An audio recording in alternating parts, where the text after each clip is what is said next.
Hey, what's going on? You know who it is. You know what it is. All right, you guys. I wanted to talk about this since I'm on the subject of baseball, but I wanted to talk about this story. This story came out a couple of days ago, but it's still fresh. A lot of people are not talking about this, but I want to talk about something that former Major League Baseball player Torii Hunter said. And by the way, Torii Hunter was a hell of a baseball player.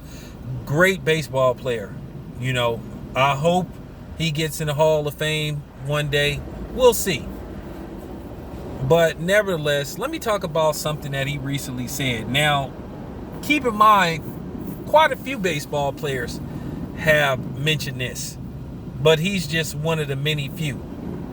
Now, Torii Hunter says, as a baseball player, playing in Fenway Park, he said a lot of times he would find himself in the outfield getting called out of his name. And he would get called the N-word with the ER. And he said that happened quite a bit when he would come play in Boston. Now, at the end of the day, we all know Boston's historically racist history. Boston is one of the most racist and segregated cities out there in America. At the end of the day, Boston has a horrible reputation. Now, keep in mind the great Jim Rice played there. Jim Rice, another hell of a baseball player. I don't know if Jim Rice is in the Hall of Fame. I would have to check and see if Jim Rice isn't in the Hall of Fame or he is. Somebody put that in the comment section. But there was stories about Jim Rice. Let's just say Jim Rice may make a bad play, he would get called the N-word for his trouble. He would get called a stupid N-word. And like I said, you've heard this about Boston for a minute. Now keep in mind, the Boston Red Sox was the last team to sign a black player. Very last team to sign a black player. Now, before you say, well, what about Bill Russell? Now, keep in mind, Bill Russell said that he did not like playing there. Okay? And he did not like playing there. This is fact. Bill Russell said he ran into a lot of trouble playing in Boston. Now, if Boston is historically racist and was racist back in the 80s, can you imagine how it was? Somebody like Bill Russell playing there? In the 50s and 60s? Is you kidding me? So this comes to no surprise. There have been quite a few baseball players that have talked about Boston and how they said they would never play there. Now keep in mind, Boston, the Red Sox, was sued in the 80s because they was considered racist. And the person that sued them won. You hear me? He won. I cannot remember that dude's name. And there were quite a few baseball players that said they would never play in Boston under no circumstances. Just keep that in mind. Once again, this is a city that has embraced its racism. They love it. Here's the thing. That's the funny part. They have embraced it. And I know in the city of Boston, a lot of those white boys that come from Boston think they so tough. I done met dudes from Boston that have came to, the Bay Area, and they found out the hard way that we not scared of you motherfuckers. Because I know y'all used to punk some of them niggas that would be in Boston and all that type of shit, but you wouldn't do that to me. You don't have no. See, you would come to Cali. See, that shit don't fly in Cali. We beat the brakes off white boys that disrespect brothers. So, I mean, it is what it is. Now, keep in mind, Marky Mark is from, aka Mark Wahlberg, is from Boston. So you know his history. You know what he's capable of. You know what he's done. Like I said, this city has embraced their racism, proud of it. And like I said, I've met people from Boston. They have a horrible reputation. It's funny, even when it's funny. White people even say they don't like people from Boston because they consider them racist. So like I said, it doesn't surprise me what Torii Hunter said about the city of Boston. Now keep in mind, Barry Bonds said the same damn thing.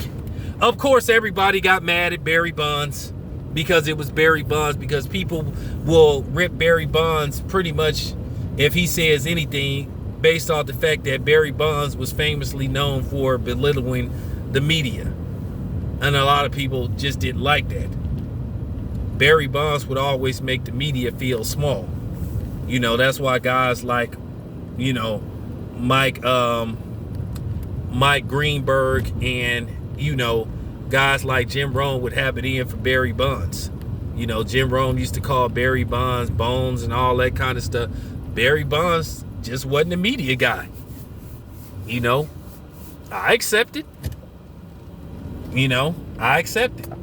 Even though Barry Bonds was one of the greatest baseball players I ever seen in my life. One of the greatest. And I'm going to tell you something. I used to like baseball, but I stopped. I'm going to tell you the truth. You know what made me stop following baseball like I used to? I just cannot get over that World Series with the San Francisco Giants and the Anaheim Angels, where Dusty Baker single-handedly cost them that World Series.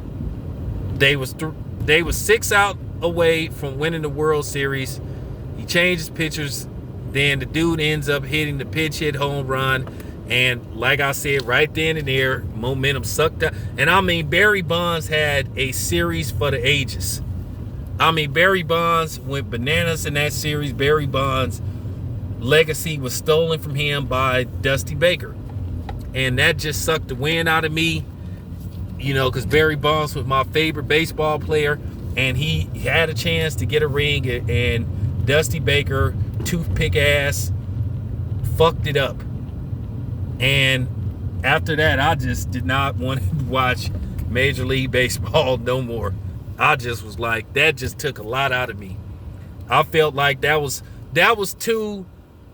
like one of the worst moments in my life in baseball, when I seen how Dusty Baker single-handedly cost the Giants that World Series.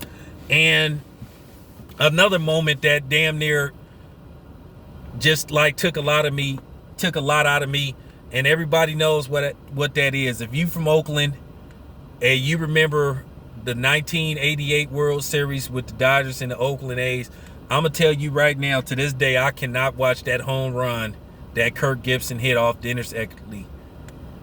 I will turn away whenever I see them even remotely about to show that play. I will walk out the room. Me and my brother had a hard time dealing with that. That was just like, I was just like flabbergasted. I couldn't believe that shit. Kirk Gibson comes in there with one leg, hits that pinch hit home run, wins the game, and I'm talking about the A's momentum is instantly sucked out of them, and they lose that series in 5. And they was a heavy favorite to win that World Series.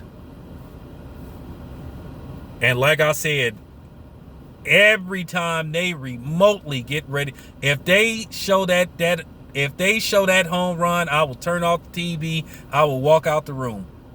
And that was 30-something years ago. It just like fucks you up seeing it when it first happened. But getting back to the Red Sox, before I end this video, I just don't root for no team that's from Boston. I'm sorry. I just can't do it. Can't do it. And I only rooted for the Celtics that one time to win that championship because I wanted Kevin Garnett to win a ring. And I wanted Paul Pierce to win a ring because Paul Pierce was born in Oakland. And I wanted that particular team to win that championship. Now, the next time they played against the Lakers, I didn't give a damn. I didn't give a damn. I just wanted Kevin Garnett to get that ring, and that was pretty much it. I never rooted for any team in any type of championship form from Boston. I loved every minute when they blew that World Series against the New York Mets. Now, I felt bad for Bill Butler because Bill Butler, he shouldn't have been out there in the first place. And of course, the Cheatriots, the New England Cheatriots, because that's what they should be called. A team that won all them Super Bowls, but they got a history of cheating. So that's all I got to say about that. This your boy Town Biz. Let me know what you think. I'm out.